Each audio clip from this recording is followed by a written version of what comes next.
So it's a beautiful day. I got dogs next to me yapping away. I got kids across the street chiming in, having a good time. Reality is that I've been running on empty forever, like forever and ever. And so what have I done?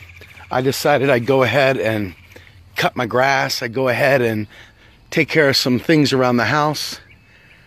But what I found is I needed music.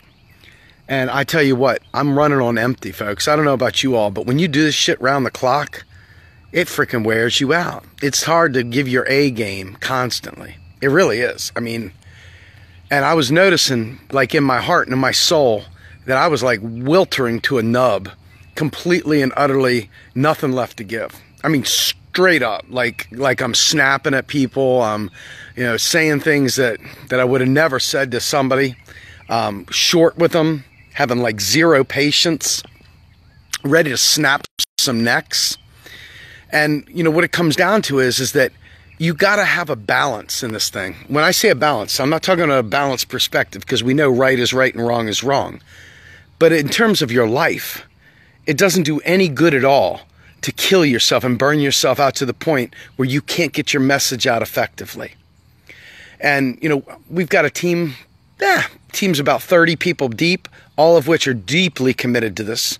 And we're going to be around for a hell of a long time. This is a marathon, not a sprint. And I tell you guys this all the time, don't I? And here I am, realizing I got to eat my own dog food a little bit. So this is a cautionary tale. I sat on my tractor today. I've got 2 mountain acres, of grass to cut. I kind of dig my yard. I really do. And I love cutting the grass. And I threw my headphones on and I put System of a Down on. And it's like I'm still staying in the revolution, because they're reminding me to fucking stop the bombs. Stop the war. And as we're sitting here getting ready to bomb Yemen, I realize, God damn it, we're getting ready to do it again, aren't we? And I can't do that on empty, folks, because this election doesn't mean shit. People are dying, okay? I mean, the election matters, don't get me wrong, but we've got a long time to go, and I want to be part of the frickin' fight to stop these wars. It is the most important thing next to economics. The two of them are hand in hand. And, green energy, all that good stuff, always devolves to an economic component, folks. It always does. And I can't even do that well until I rest, until I take some time to listen and replenish. And System of a Down is my friggin' just manna from heaven, man. When you listen to them, like screaming out and wailing out on everything that you stand for, and you can just freaking hear that ride and that riff. I'm almost 50 years old, and I'd still get right in the mosh pit with you. And I could last the entire show. In fact, I used to go to Meshuggah shows, and I'd hang out right there up on the front, get right there in the pit, and slam. Mosh, crush it, hold my territory. By the time the night was over, my legs would be worn out, my thighs would be worn out from holding my turf. And I kept forgetting, I haven't watched a single, literally, I have not watched a single quarter of football this entire season. Not one. And I used to watch every minute of every game. Now I don't give a shit. I don't care. There's real things going on in the world. But there are ways of taking care of business and still replenishing. And I'm telling you right now, folks, if you're like me at all, even remotely at all, I am a perfectionist. I can be anal. But I am truly committed. Once I go in, there is no moderate button. I'm all in, or I'm screw the world. And I am all in, as you can tell. So I had to find a way to friggin' replenish. I'm still grieving. Last night I sat there and I realized my dad died a month ago. Wow, it's been a month since my dad passed. I didn't really fully allow myself to grieve on that before. I was streaming the same night he passed away. I need a break, right? I do. I need to take a break. Just every once in a while, I need to take a step back. And, when I speak in D.C. on the 23rd next week, I'm dedicating it to my father. Dedicating it to my kids. And every word that comes out of my mouth is going to matter. There's not going to be any wasted words. And I'm not going to do a written speech either, because every time I talk to you guys, it's completely free form. I have never once written a word that I've said on these streams. Not one time. And the reason for that is that everything I say is 1000% from the heart. So imagine what a drain that can be when you're putting your heart and soul into something. I don't know if you get what I'm talking about, but if you do, trust me when I say this. This whole thing, it's hard, man. It's a hard slog. And, you know, when you care as passionately as we all do, you know, when we're just putting ourselves out there and things are on the line and things matter, you know, your family matters, you look at your kids. I don't know about you all, but I'm one of those weird guys that has these conversations in my brain while I'm doing things, you know, and I'm sitting there looking at my kids and I'm thinking to them, I hope you understand that some of the times when I haven't been able to pay just about as much attention as I'd like, I hope you know that I'm fighting for you. I mean, that's what's going through my head, you know? And I'm thinking to myself, God damn, I'm going to frickin' knock someone's teeth out if my kids die in a war. I mean, I'm going to frickin' go full-blown frickin' Incredible Hulk. So I got to fight now. And that's why I go so bonkers. That's why I take this shit so seriously. Now, for those of you who are slightly religious, or at least have been exposed to it, take this passage from the Bible just with a grain of salt as it stands. The Apostle Paul talked about redeeming the time. Redeeming the time.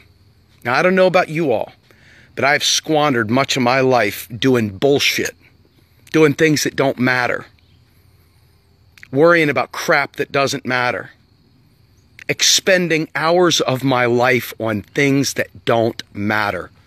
And I am viciously protective of my time now.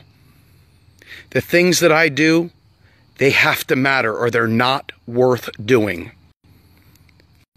It's that simple. People are depending on me and my family. People are depending on me on my team, just like you guys have the same scenarios in your own lives. Make every minute count in this revolution. Make every minute count with your families. Don't take anything for granted, because you just never know when you're not going to get that next moment. You know, you never know when that Sopranos moment happens and it fades to black. You know, and I thank God for bands like System of a Down. You know, bands that leave nothing on the table. It's all right there, man. They don't hold anything back. Every song is got purpose. Every song has got heart in it. I don't like bullshit. I don't like pop music. I don't like fluffy things. I don't watch bullshit shows. I don't watch any of that stuff. And maybe I need to every once in a while, right? Maybe I need to dial it back and laugh a minute. And I do laugh, don't get me wrong. But I have screwed up so many times in my life. I have screwed up so many times in my life, you know, in recovery for alcoholism, being a Republican for years, you know, fighting about nonsense, wasting hours of my day, wasting my life. Folks, this thing is for real. This revolution is as real as you make it. So when I go to Washington, D.C. on October 23rd to speak at that march, there's going to be a lot of other people there, and I'm hoping you guys come out to see us. But I want you to know that for me, Steve Grumbine, and from Real Progressives, not only am I dedicating it to my father and my children, but I'm dedicating it to every one of you guys who have supported us and given me fuel for every time I go live. Every time I do one of these things, I do it for you guys because you guys give me something back too. And I want to change the world. I mean, like, this shit makes me frickin' cry, right? This is the stuff that breaks me down. And I'm a big guy. You know, I'm 6 foot 250, you know. I used to jokingly say I'm big enough to take one swing and change your life. That's the idiot in me, right?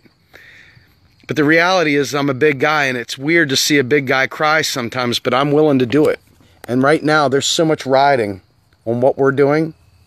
There's so much riding on it. You look at all the crap coming out from Hillary, and you look at all the crap from Trump, and you look at all the crap that you're seeing behind the scenes from these two disgusting, worthless parties, and you see what they're doing to us, and you realize it's going to take effort that you never thought you had. It's going to take commitment that you guys never thought you could commit to. It's going to take doing things differently than we've ever done before.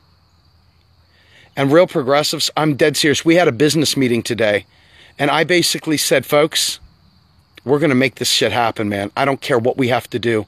These 4 pillars of real progressives are the real McCoy. We are going to build something special, and we're not going to let any party, not even the Green Party, not even the independent parties, not anybody co-opt us. We have a pure message, and that message isn't changing. And that's the most important thing to us. It's in the name, it's in the brand, it's in our efforts, it's in everything we do, because long term, somebody's got to frickin' stay committed. And I am not getting in the mud with anybody in their own personal inter-organizational squabbles. I'm not dealing with your personalities. I'm not dealing with your butthurtedness. Folks, there's not enough time in the day for that. We got real things to do. And I hope you trust me on this. The things I want to do, folks, I'm envisioning, you know, our director of activism told me, he goes, what if you occupied a senator's office and taught him an economic lesson? What if I got on the horn and made it imperative that these people that you hear me talk about, these economists, and I said, we're going to do a march, and I want 1 million frickin' people there to talk about economic justice, to change the world. What if I did that? What if we did that, you and I? What if we changed the fucking world, man? What if we made every minute of our lives count? What if, right? Think about it. What if? That's where I'm at. And thank you, System of a Down and Surge and the gang, because you guys gave me fuel for fire again. I feel like getting in the pit. I feel like jumping off the stage. I feel like banging my head, but I don't have any hair anymore. So I feel like getting tattooed up. I already got 40% of my body. What's another 10%, right? I feel like doing something crazy. I feel like getting excited. I feel like hanging with some people that want to start a revolution. These are the things, folks. I want to see thousands of you guys show up at that march. I'm begging you. Show up in D.C. Donate to this march. Do what you can. Get your butt there. Don't waste a minute screwing around. Get a friend excited. Help motivate somebody else. Somebody else that's losing steam. Remind them it's a marathon, not a sprint. Glad you took your break now. Get back to the firing line. Get back in the line. And let's fight this thing, folks. I'm dead serious. I'm scared to death of the latest thing that we're bombing Yemen. It's defensive. Yeah, I'm sure the Yemen people are really kicking our butts, right? I'm so sure. Give me a flipping break, folks. We are heading into dangerous territory. And we need all of you guys on point. This election is it's almost a distraction. It's almost a distraction. Because they're going to do what the hell they're going to do. And we have got to fight like mad to save our children and save our planet. I'm asking you guys, if you're local, if you can make it, please come to DC and hang out with us. Please make sure the establishment sees a really, really large progressive presence. Please don't make it look like a Hillary rally. I don't want to look like a fool up there. Hey, taxes don't fund spending. Some dude throws a tomato at me. So I have an inkling that some of you guys are going to show up. Hey, and you know what? I don't know if you guys are game for this or not, but we've got t-shirts and stuff on our website. We don't make any money on these things, trust me. I mean, seriously, we don't. But it would be great to see some real progressives shirts out there in the audience. I'd love to see that. In any event, I'm going to stream later on tonight on a more serious note. This is serious to me, but this is really more of how you process information and how you view your role in this revolution and how you view your role with your families and how you find balance. So this stream was really more of a personal conversation between me and you. But tonight's stream is going to be much more serious. It's going to be back to serious, folks, because we've got real things to talk about. So give me a couple hours to recoup. I'm going to get a shower, knock this grass off. I'm going to kiss my kids. I'm going to have dinner with my family. And then I'm going to come back and I'm going to talk to you guys. Look, y'all have a great night, and thank you for following Real Progressives. We love you. Trust me, I mean that.